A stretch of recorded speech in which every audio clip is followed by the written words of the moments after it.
नमस्कार दोस्तों, स्वागत है आपका एविंची फाइनेंस में, जहां हम बात करते हैं पैसों की, लेकिन एकदम आसान, समझदार और असरदार भाषा में। आज हम बात करने वाले हैं उस विषय की जो हर सरकारी कर्मचारी की जिंदगी में सबसे बड़ा मोड़ लाता है।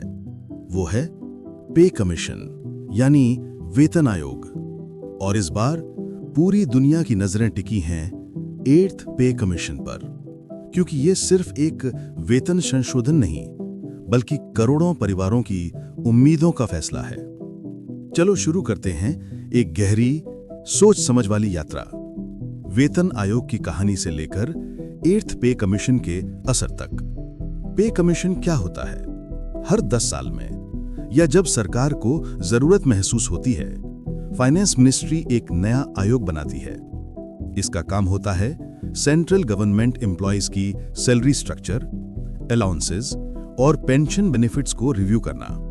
मकसद साफ है, इन्फ्लेशन, कॉस्ट ऑफ लिविंग और रेवेन्यू कैपेसिटी को देखकर ऐसा वेतन तय किया जाए जिससे एम्प्लॉयज को मिले फेयर और इक्विटेबल कॉम्पनसेशन। 7th पे कमीशन 2016 में लागू हुआ था। अब वक्त आ गया है रिव्यू का, क्योंकि महंगाई बढ़ चुकी है, जीवन स्तर बदल चुका है और सैलरी कॉम्प्रेशन एक बड़ी चुनौती बन गई है। थोड़ा इतिहास पर नजर डालते हैं। 6th और 7th पे कमीशन ने क्या किया था? फिटमैन फैक्टर, वो नंबर जिससे बेसिक पे मल्टीप्लाई होकर बढ़ती है। 6th पे कमीशन 2006 में ये फैक्टर था 1.86। यहीं से शुरू हुई पे बैंड्स और ग्रेड पे की नई प्रणाली। फिर आया 7th पे कमीशन 2016 में, जहां फिटमेंट फैक्टर हुआ 2.57 और सिस्टम में आया बड़ा बदलाव, पे मैट्रिक्स, जहां ग्रेड पे को मर्ज करके पे लेवल्स बना दिए गए।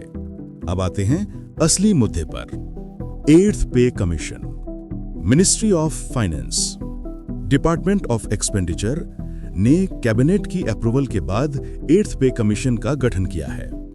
कैबिनेट ने इसके टर्म्स ऑफ रेफरेंस यानी TOR को भी मंजूरी दे दी है। कमीशन को अपनी रिकमेंडेशंस देने के लिए 18 महीने का समय दिया गया है।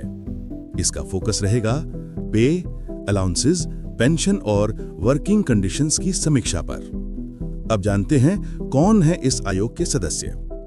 Chairperson justice Ranjana Prakash Desai, member professor Pulak Ghosh, IIM Bangalore, member secretary Pankaj Jain, ministry of petroleum and natural gas. ये जानकारी NDTV प्रॉफिट की अक्टूबर 2025 रिपोर्ट पर आधारित है। अब बात करते हैं सबसे चर्चित हिस्से की, फिटमेंट फैक्टर के अनुमानों की। मीडिया रिपोर्ट्स के मुताबिक 8th पे कमीशन के लिए फिटमेंट फैक्टर की अनुमानित रेंज है 1.83 से 2.46 तक। 7th पे कमीशन में यह था 2.57, जो एक्चुअल हिस्टोरिकल वैल्यू थी।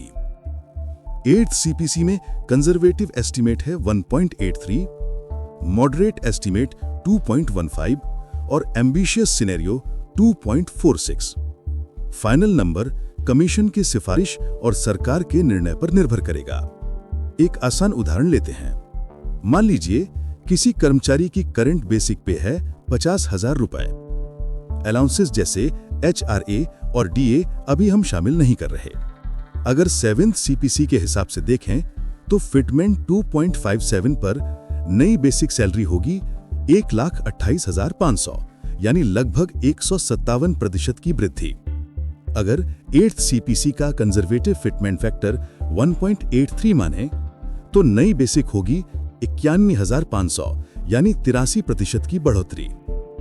और अगर एम्बिशियस फैक्टर 2.46 लागू हुआ तो सैलरी पहुंच सकती है 1,23,000 तक, यानी 146% तक का उछाल। अब जरा कल्पना कीजिए, सरकार के खजाने पर इसका कितना असर पड़ेगा। अगर फिटमेंट फैक्टर 1.83 हुआ तो एनुअल बजट बर्डन लगभग 45% तक बढ़ सकता है। मॉडरेट 2.15 पर यह 60% तक और 2.46 पर तो करीब 75% तक पहुंच सकता है। इसमें अरियर्स का हिस्सा भी शामिल है, जो एक बार में या इंस्टॉलमेंट्स में दिया जा सकता है। अब देखते हैं level wise impact. Fitment factor जितना ज्यादा होता है, लोअर लेवल एम्प्लॉयज को उतना ज्यादा प्रतिशत लाभ मिलता है।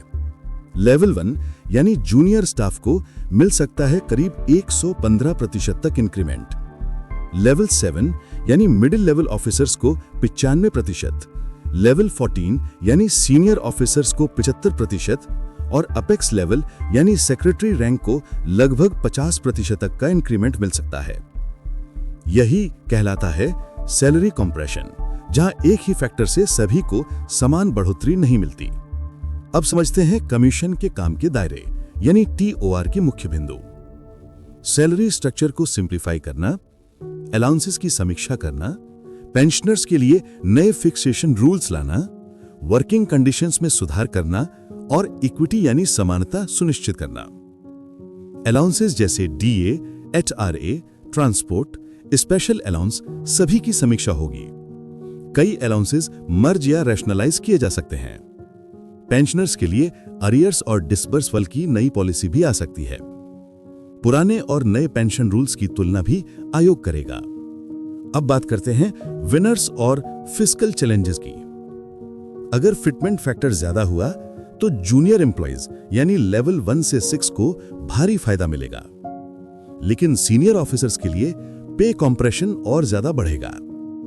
सरकार के लिए चुनौती होगी फिस्कल डिसिप्लिन बनाए रखना, क्योंकि सैलरी बिल और अरियर्स मिलाकर केंद्रीय बजट पर बड़ा भार पड़ेगा। अगर रेवेन्यू स्पेस और इकोनॉमिक कंडीशंस टाइट रहें तो सरकार को मॉडरेट फैक्टर चुनना पड़ सकता है। अब बात करते हैं टाइमलाइन की। कमीशन को रिपोर्ट सबमिट करने के लिए मिला है 18 महीने का समय, यानी उम्मीद है कि रिपोर्ट Q1 2027 तक आ सकती है। उसके बाद कैबिनेट अप्रूवल, फिर गवर्नमेंट नोटिफिकेशन और संभव है कि इसका इफेक्टिव डेट 1 जनवरी 2027 से लागू हो। सैलरी क्रेडिट और अरियर्स का भुगतान नोटिफिकेशन के बाद शुरू होगा, एक बार में या इंस्टॉलमेंट्स में। अब निष्कर्ष, 8th पे कमीशन अब ऑफिशियली शुरू हो चुका है। इसका फोकस रहेगा इक्विटी, परफॉर्मेंस और फिस्कल बैलेंस पर। हमें अब इंतजार रहेगा कमीशन की फाइनल रिपोर्ट का, जहां एग्जैक्ट फिटमेंट फैक्टर और रिवाइज्ड पे मैट्रिक्स सामने आएंगे।